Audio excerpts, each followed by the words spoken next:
좋은 날입니다.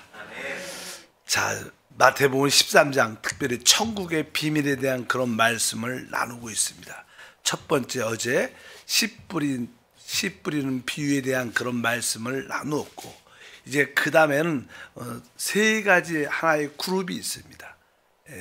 세 가지가 한 그룹인데, 가라지 비유, 그 다음에 겨자씨 비유, 그리고 나서 누룩 비유, 그런 말씀이 기록되어 있습니다. 항상 사단은 졸지 않고 항상 바쁩니다. 어쩌든지 믿는 자들이 영적인 열매가 되지 못하도록, 또 열매를 갖지 못하도록 항상 바쁘게 역사함을 우리가 분명히 깨달아야 됩니다. 우리는 혹시 피곤하고 또 하나님이 주시는 잠 안에서 쉴 수 있지만, 사단은 내가 보니까 잠도 안 자고 사단의 역사가 항상 있다는 것을 깨닫고 우리가 근신하면 우리가 이길 수 있는 줄 믿습니다. 그러면 가라지 비유에 대해서 한번 말씀을 한번 나누겠습니다. 우리 13장이죠. 24절부터 28절, 예수께서 그들 앞에 또 비유를 들어 이르시되, 천국은 좋은 씨를 제밭에 뿌린 사람과 같으니 사람들이 잘 때 그 원수가 와서 곡식 가운데 가라지를 덧뿌리고 갔더니 싹이 나고 결실할 때 가라지도 보이거늘 집주인이 종들에게 와서 말하되, 주여 밭에 좋은 씨를 뿌리지 아니하나이까? 그런데 가라지가 어디에서 생겼나이까? 주인이 이르되, 원수가 이렇게 하였구나. 이렇게 말씀합니다. 이제 우리 주님께서는 바로 좋은 씨를 주님의 밭에 뿌렸다, 이렇게 말씀을 합니다. 근데 사람들이 잘 때 원수가 와서 그 곡식 가운데 가라지를 덧뿌리고 갔다. 그래서 이 곡식, 알곡과 가라지가 이제 같이 자라는 그런 상황 가운데 있는 것을 의미합니다. 보통 농부들이 이야기를 들어보면 이 밀이죠. 밀, 그때 특별히 이스라엘은 밀을 심죠. 밀을 심는데 그 밀의 그 알곡과 밀이 자라는 것과 가라지가 자랄 때 거의 눈으로 식별이 거의 안 된답니다. 이게 뽑기가 쉽지 않답니다. 다만 이제 열매를 맺을 때 그 열매를 보고 분별된다고 보통 말해요. 그러니까 그 전에 빨리 캐치가 안 된다는 거예요. 종종 알다시피 이 교회 안에도 어떠한 이단들이 이렇게 딱 그렇게 들어오면 처음에 발견하기가 쉽지 않아. 이제 어느 정도 나름대로 자기들이 그 이단이 어떤 교리나 사람을 포섭하고 시험에 들게 해서 사람을 얻어갖고 자기의 열매를 가질 때 그때 드러나지, 어느 정도까지는 전혀 드러나지. 그래서 그냥 가라지는 우리가 처음에는 거의 식별할 수 없다. 이제 열매를 맺을 때, 오늘도 말씀에 그렇게 써 있습니다. 이게 바로 싹이 나고 결실할 때, 이렇게 열매가 보일 때, 바로 그때 알곡과 가라지가 구별되긴다. 이런 것을 분명히 우리가 알 필요도 있고, 그래서 우리가 특별히 교회 안에 어떠한 영적인 우리 교육자나 또 지구역장들은 일전에 일하는 우리 사역자들은 잘 봐야 됩니다. 가라지가 있는가 없는가. 분별력을 가져야지. 뭐 사실 종종 많은 교회들이 어떤 신천지의 어떠한 사람들이 들어와서 한 1, 2년 동안은 전혀 티를 내지 않고 아주 열정적으로 봉사하면서 섬기면서, 그러면서 그런 사람들이 이렇게 또 한 사람만 들어온 게 아니라 점점점 이렇게 시간을 두고 사람들이 점점점 이렇게 들어와요. 또 그렇게 자기끼리 이렇게 모여서 또 아주 좋은 일, 또 뭐 봉사하는 일처럼 보이고, 결국 나중에 점점점 뭐 포섭해 데리고 나가기도 하지만 사실 그냥 어떤 교회의 어떤 사역자, 교회 중직들을 자꾸만 모함하고 오해하게 해서 불신을 갖게 해서 결국 교회를 무너뜨리는 그런 일들을 우리가 많이 알고 있습니다. 어쩌든지 첫 번째 여기 보니까 가라지 비유에 대한 그런 말씀이 있는데, 우리는 거기에 대해서 분명 해야 될 줄 믿습니다. 그래서 사단이 심은 것이구나, 이것을 우리가 알아야 되고, 여기에 보면 특별히 지금 아까 뭐 문자가 이렇게 오죠. 뭐 저쪽 어디 있더라? 네, 그쪽에 뭐 4.3 정도 이렇게 지진이 발생했다. 뭐 그렇게 크지도 않고 뭐 그냥 적당하다는 표현은 별로 안 좋지만 일단은 뭐 우리나라도 이제 지진이 자주 이렇게 일어나는 것 같아요. 뭐 올해 7월 달에도 저쪽 남쪽에 4.1 정도 일어났는데 이번에 뭐 4.3 정도라고 그렇게 이야기가 있는데 뭐 어쩌든지 이 마지막 때 이 전조의 증상이 이렇게 치다 여러 곳에 큰 지진이 일어나는데 뭐 주님 오실 때가 가까이 왔다는 그런 어떠한 의미로도 해석하거든. 우리는 깨어 있으니까 상관이 없는 줄 믿습니다. 어쩌든지 우리 국민들이 피해당하지 않도록 기도는 해야 될 거라고 생각은 합니다. 그래서 항상 교회 안에서는 이 가라지가 있다. 이것을 의식할 필요는 있다. 왜? 사단이 결국 많은 사람들의 성장을 방해하기 위해서 그런 역사를 일으켜서 바로 성장도 방해하고 교회 안에 많은 혼란을 가지고 왔어. 결국 하나님의 교회를 깨트리는 그런 역사, 가라지가 있다는 거, 사단이 뿌렸다는 거. 그래서 우리는 거기에 대한 인식이 있을 필요가 있는 줄 믿습니다. 두 번째 비유는 이제는 겨자씨 비유입니다. 우리가 31절과 32절에 보니까 또 비유를 들어 이르시되 천국은 마치 사람이 자기 밭에 갖다 심은 겨자씨 한 알 같으니 이는 모든 씨보다 작은 것이로되 자란 후에는 풀보다 커서 나무가 되매 공중의 새들이 와서 그 가지에 깃들이느니라. 여기에 보면 그냥 겨자씨 비유에 보게 되면 아주 이 겨자씨는 모든 씨보다 아주 작은 것이 돼. 어느 창세기 1장에 보면 하나님께서 창조하실 때 모든 것을 그 각 종류대로 만드셨습니다. 그러니까 그 각 종류가 있습니다. 종이라 그러죠. 우리가 생물학적으로는 여러 가지 모습을 만들었기 때문에 그 모든 것은 그 종류대로 성장하고 자라야 되고 열매를 맺어야 되는 거예요. 근데 여기 보면 이제 씨는 1년생이죠. 근데 결국 이것이 점점점 커서 나무가 됐다. 나무는 단연생이죠. 그러니까 어떤 생명의 어떠한 변질이 있는 겁니다. 어떤 뭐 그런 변형이 있는 거죠. 정상적인 상태를 의미하는 게 아닙니다. 보통 사람들이 성경을 해석할 때 교회는 처음에 작게 시작해갖고 이렇게 크게 돼갖고 모든 사람들이 모든 것들이 와서 다 그 가지에 깃들여 쉬는 것이다. 이렇게 안이하게 생각을 하지만 사실 이것은 그런 뜻은 사실 아닙니다. 왜? 우리가 씨 뿌린 자의 비유도 씨가 길가에 떨어졌을 때 길가에 떨어진 씨를 누가 악한 새가 와서 먹어버렸습니다. 새라는 의미는 여기서 악한 자, 귀신, 사단을 상징합니다. 근데 여기서도 보니까 뒤에 보니까 뭐가 있어요? 풀보다 커서 나무가 되매 공중의 새들이 와서 그 가지에 깃들인다. 그러니까 성경을 해석할 때 같은 맥락으로 또 같은 13장에 있는 이야기이기 때문에 여기에 새들은 바로 악한 자를 귀신과 악한 영들을 의미한다고 우리가 생각을 해야 돼. 일단은 이 겨자씨가 이 본질이 변해서 결국 잘못됐다는 거예요. 그러니까 외형적인, 사실 교회는 순수한 하나님의 복음과 하나님의 나라 그리스도를 증거하는 곳입니다. 또 성령으로 거듭나게 해서 사람들에게 영원한 생명을 공급하는 곳인 줄 믿습니다. 그런데 교회가 점점점 여러 가지 많은 사람들이 구원을 받고 많은 사람들이 들어옴으로 말미암아 여러 가지 재정적인 여유가 있고 또 선교에 여러 가지 하면서 외부 활동들이 많아지면서 일들이 많아지는 겁니다. 그래서 교회는 순수한 복음을 그리스도를 전해야 되는데 교회가 외형적인 세력 확장들이 많죠. 학교도 짓고 병원도 짓고 뭐 여러 가지 뭐 신문사도 짓고 여러 많은 외부적인 구제 활동이 그런 것이 점점점 확장하면서 그런 데 안에서 많은 어떤 귀신과 악한 영들에 붙잡힌 사람들이 함께 와서 문제를 많이 일으키게 되는.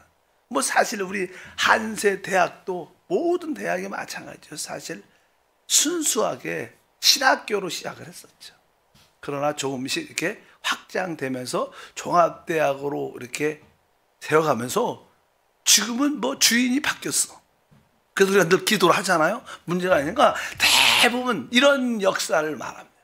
본질적인 그것이 변질돼서 다른 일, 여기 특별히 새들이 와서 그 가지에 기다려 이상한 진짜 복음과 상관없는 사람들이. 우리 국민일보도 그래요. 뭐 나쁘다는 뜻이 아니라 지금은 그래도 국민일보는 조영기 목사님 둘째 아들 조민재 회장이 진짜 잘하십니다. 진짜 잘하죠. 그런데 그것이 정착되기 전에 처음에 시작을 좋게 했다가 대부분 국민일보 뭐 기자나 일하는 사람들이 노조화돼 갖고 결국 많은 문제를 일으켜. 어떤 국민일보는 복음을 대변하는데 그래도 우리 국민일보는 끝까지 그래도 끝까지 이게 복음면의 신문이 있죠. 그러나 다른 데 내용들을 보면 조금은 너무 일방적으로 한 방향으로 대부분 신문도 나고 좀 처음에는 이게 복음적이지 않은 그런 요소를 많이 바뀌었다. 지금은 진짜 많이 바뀌었습니다. 그래서 오늘 말씀에 있는 것처럼 어떤 교회의 순수한 본질을 잃어버려서 성장하는 건 좋은 거야 아니다. 보통 사람들이 항상 사람들의 심리가 처형적인 사람들의 심리가 이렇게 큰 걸 좋아합니다. 큰 거. 뭘 해도 크게 하고 크게 되는 게 좋다. 근데 영적으로는요 큰 것은 좋은 게 아닙니다. 항상 우리는 조금 작은 것에 만족하면서 순수함을 잃지 않는 믿음을 가져야지 외형적으로 크게 되는 것이 그렇게 썩 뭐 사실 나는 그냥 교회도 복음을 전파하기 위해서 이게 전도하죠. 뭐 활동을 많이 하죠. 그러나 순수한 복음을 해야지 너무 광고하고 너무 이런 것들이 어떻게 보면 상업적화돼서 이런 것들이 영적이지 않을 수 있다. 일단은 교회 어떠한 실제적인 교회의 모습은 너무 외형적으로 확장되는 그런 거에 대한 관계를 가져서는 안 된다. 이런 뜻을 의미합니다. 그래서 순수한 그 본질을 잊지 말고 변형되지 말고 바로 여기 특별히 겨자씨는 사람들이 먹기 좋은 풀이죠. 그래서 오직 하나님을 기쁘게 하고 사람을 기쁘게 하는 그런 모습을 가져야 되지. 세상 사람들을 기쁘게 하고 악한 영들을 기쁘게 하는 그런 모습으로 성장하는 모습이 있다. 이건 하나의 비밀이죠. 비밀. 그러니까 교회가 이렇게 변질돼서 순수함을 잃어버려서 큰 나무가 돼서 세상 것들과 악한 것들이 그곳에 머무는 그러한 모습으로 될 수 있다. 이런 뜻으로 여기에 설명을 합니다. 그래서 우리는 오직 사람을 얻어 하나님께 드리는 순수한 복음을 가지고 한 나라를 확장하는 믿음의 교회 모습을 가져야 될 것이다. 그래서 너무 크게 내가 큰 부자가 되고 내가 큰 일을 하고 크게 확장하고 크게 이것은 사실 사단의 역사의 방향입니다. 우리는 순수하고 아주 온전한 믿음 안에서 세워지는 그러한 봉사 섬김이 우리 가운데 있어야 된다. 그래서 우리는 영적으로 균형이 잡혀야 된다. 너무 세상화되면 안 됩니다. 세상은 다 크고 화려하고 멋있고 이러니까 우리들도 교회도 좀 더 세련되고 그런 걸 많이 찾지만 그러나 교회의 본질을 잃어버려서는 안 된다. 그래서 겨자씨 비유를 통해서 우리에게 그렇게 말합니다. 그리고 실제로 이 모든 1년생 이 식물들은 이게 자랄 때 시간이 걸립니다. 근데 이게 버섯들은 좀 비 오고 그러면 하루아침에 안 보였었는데 활짝 자라요.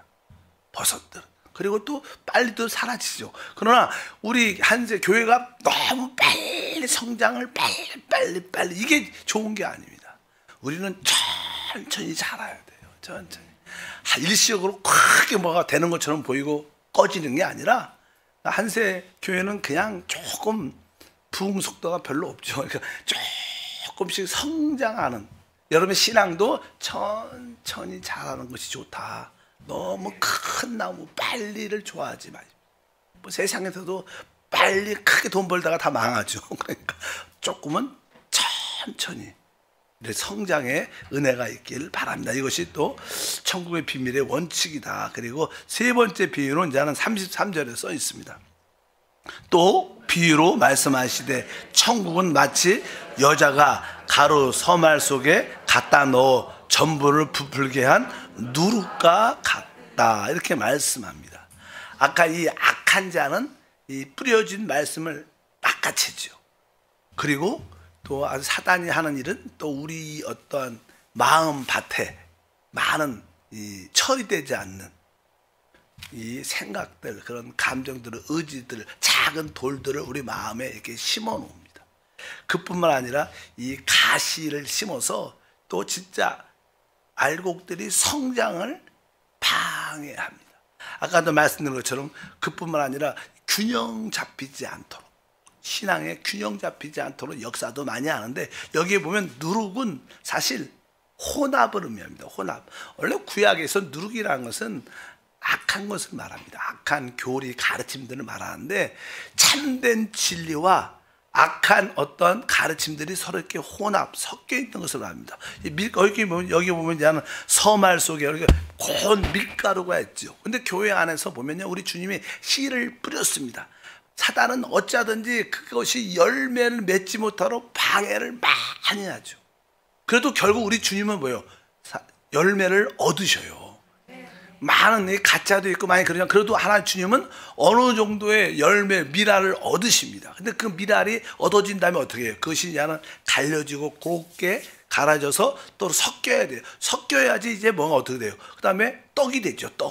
떡을 만드는 걸 이제 해야 되는데, 떡을 만들 때 밀가루가 이제 너무 이렇게 밀가루만 있으면 조금 이렇게 잘 떡을 만드는데, 어떤 빵을 만드는데 조금 맛도 없고, 그러니까 누룩을 넣어갖고 아주 부풀게 하면서 먹기에도 좋게 한다는 그런 의미를 말씀합니다. 그래서 천국은, 여기에서 그냥 천국은 어떻게 보면 그냥 하나님의 나라를 말하는데, 교회의 역사와 상관이 돼 있습니다. 교회의 역사.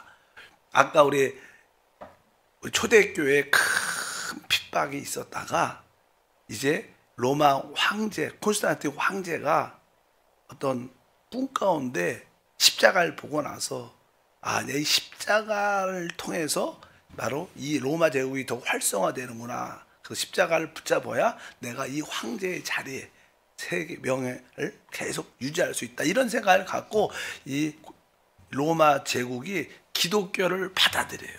그러니까 사실 교회 안에는 순수한 믿는 자들, 성령으로 거듭난 자들만 있어야 되는데, 그냥 우리 로마 제국은 지금부터 기독교를 종교로 받아들인다.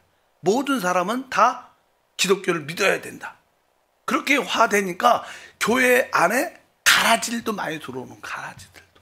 그래서 그러니까 점점점 교세가 확장되니까 교회가 이제 순수한 겨자씨가 아니라 큰 나무가 돼갖고, 교회 안에 정치, 세상적인 것이 다 들어오게 돼갖고 큰 나무가 돼갖고 악한 새들이 깃들려지는. 그리고 그 교회 안에 점점점 교회가 점점점 이게 로마 캐톨릭화 되면서, 이제 우리가 알다시피 거기에 그 두아디라 교회는 그 이 여자 선지자 이세벨, 거짓 선지자를 받아들입니다. 성경에 거기에 대해서 이렇게 말씀을 합니다. 계시록 2장 20절에 보면 그 이야기입니다. 그러나 내게 책망할 일이 있노라. 자칭 선지자라 하는 여자 이세벨을 내가 용납함이니 그가 내 종들을 가르쳐 깨어 행음하게 하고 우상의 재물을 먹게 하는도다. 이 말씀에 선지자, 자칭 선지자는 여자 이세벨을 용납했다. 그래서 아까 거기 나오는 누룩비에서 한 여자는 바로 이 이세벨을 말하죠. 요즘에 이게 더 이렇게 말을 하면 아마 이 마리아를 마리아 숭배를 하게 하는 캐톨릭을 의미한다. 그래서 거기는 마리아 이름으로도 기도하고, 또 마리아는 예수님, 하나님의 아들을 낳았기 때문에 마리아도 죄가 없다. 이렇게 그냥 그 교리가 그래요. 결국 그렇게까지 모든 것이 이루어졌어요. 그러니까 그 악한 교리의 요소가 많죠. 그리고 이 캐톨릭은 항상 성모 마리아가 더 파워가 있어요. 실제로. 그래서 항상 성모 마리아의 그 어떤 동상 같은 걸 보면 아주 작은 예수를 이렇게 안고 있고, 항상 누가 주인이에요? 성모 마리아가. 항상 그 여자 이세벨의 그 가르침을, 그래서 결국 이것이 다 이게 뭐예요? 우상 제물을 먹게 하는, 혼합됩니다. 이 캐톨릭도 그렇고, 우리가 그냥 캐톨릭을 반해서 이렇게 계시교가 생겼는데, 이 안에 참된 진리들이 있죠. 그러나 거기에 뭐예요? 거짓된, 잘못된 진리도 서로 혼합되어 있는 거예요. 그게 이단이다 이런 뜻이 아니라 거기에도 참된 진리, 또 우리가 알다시피 캐톨릭 안에도 참된 크리스찬들이 있어요. 모든 이게 개신교 안에도 참된 크리스찬들이 다 있죠. 그러나 거기에 거짓 잘못된 교리와 가르침이 섞여 있다는 거예요.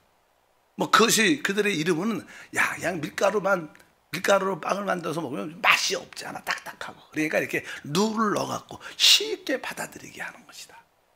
그런 뜻으로 이야기를 많이 해서 뭐 캐톨릭 같은 경우에는 다 이렇게 이콘이라 그래요. 이콘, 아니 우상들, 예수님의 얼굴 그림 이렇게 모양들 놓고 거기다가 그거 보고 기도해요. 항상 기도도 그래요. 그거 뭐예요? 그게 예수님 보이지 않지 않냐? 그럼 기도가 집중되지 않느냐? 집중되지 않으니까 이 사진을 보고 기도하고 이렇게 이콘이나 우상 같은 걸 놓고 그거 보고 기도하라. 이렇게 해갖고 그것이 아주 좋게 먹기 쉽게 하는 것 같지만 사실 그것이 다 누르기고 잘못된 가르침이고 결국 그것을 우상 제물을 먹게 하는 역사다. 이렇게 하면서 이 세 가지 가라지 비유, 뭐 겨자씨 비유, 누룩 비유를 통해서 이 교회 안에 이러한 요소들이 있다는 것을 우리에게 보여주면서 깨어 있으라고 하는 하나님의 역사인 줄 믿습니다. 그래서 우리는 분별력을 가지고 깨어서 우리의 순수한 신앙을 지키는 것이 하나님의 뜻인 것을 아시길 바랍니다.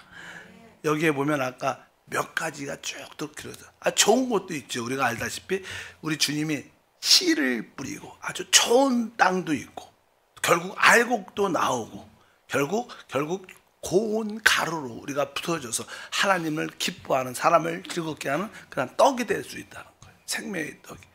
근데 나쁜 것들, 뭐 새들도 있고 또 이렇게 알다시피 밑에 마음 깊은 곳에 다루어지지 않는 그런 악한 돌 같은 그런 마음들도 있고 뭐 누룩 같은 것도 나오고 가라지도 나오고. 그래서 그런 거에 대한 이해를 갖고 우리가 말씀을 분별하면 우리가 이 하나님 나라의 비밀을 깨닫게 될 줄 믿습니다. 그러니까 이 비밀이라는 것은 이 뜻이 비유로 설명을 했는데 이것은 실제가 아니라는 뜻이 아닙니다. 실제인데 다만 하나님이 택하지 않은 주님을 반대하는 자들이 깨닫지 못하도록 비유로 설명한 것이지 이게 실제가 아니라는 뜻이 아닙니다. 실제죠. 실제적인 사실인데 다만 하나님의 영적인 것을 추구하고 주님을 사랑하는 자들만이 깨달을 수 있도록 비유로 말씀하셨다. 여러분들이 주님을 추구하고 말씀을 사모하고 사랑한다면 주님은 우리에게 지혜와 계시형을 주셔서 이런 말씀들이 진짜 깨달아지고 이것이 우리의 믿음의 성장을 주실 줄 믿습니다. 하나님 아버지 감사합니다. 다시 한번 간구합니다. 주님은 좋은 씨를 또 우리 안에 심으셨습니다. 또 환경적인 사단의 반대도 있지만 환경적으로 우리를 반대하지 못하면 또 우리 마음 안에 아주 딱딱한 돌들을 심어놔서 또 성장을 방해합니다. 우리가 이러한 과정을 다 이겨내고 또 변질되지 않으며 분별력을 가지고 순수한 믿음을, 주님에 대한 사랑을, 교회를 지키는 하나님의 사람이 되게 도와 주옵소서. 주 예수 이름으로 기도함나이다. 아멘. 하늘에 계신 우리 아버지여, 이름이 거룩히 여김을 받으시오며 나라가 임하시오며 뜻이 하늘에서 이루어진 것 같이 땅에서도 이루어지리라. 오늘 우리에게 일용할 양식을 주시옵고 우리가 우리에게 죄 지은 자를 사하여 준 것 같이 우리의 죄를 사하여 주시옵고 우리를 시험에 들게 하지 마시옵고 다만 악에서 구하시옵소서. 나라와 권세와 영광이 아버지께 영원히 싸움나이다. 아멘. 기도하